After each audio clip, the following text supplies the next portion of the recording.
My job here is to basically oversee the teams that make amazing shows like this one. So that's conservation, registration, art handling, exhibition design, graphics.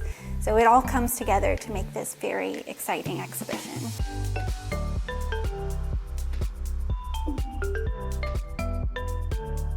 Leo and his assistant didn't actually get to come, but they did come remotely, which was a very interesting new thing none of us had ever tried before. We had Leo on a big screen talking to our art handlers, our conservators, and registration team to actually say how to do it. So with Leo's help and his assistant's help, and sometimes extra phone calls, we actually were able to put this piece up together. We did that with several other works as well.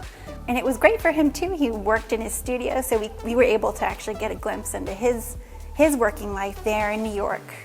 So really a fun part, another installation, which we call 215B. That one is sort of a site-specific work. So we had a vague set of instructions of the pieces that are installed sort of in sections in different layers.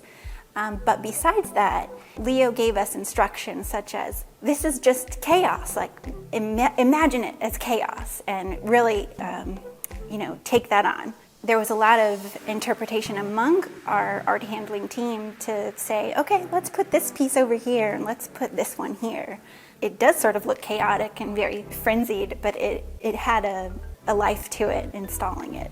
So what I can't wait for people to actually see in this exhibition is it's a feeling of scale when you come into the space. So you can see how big this piece is behind me, but when you really start to walk up to it, it has this very special life.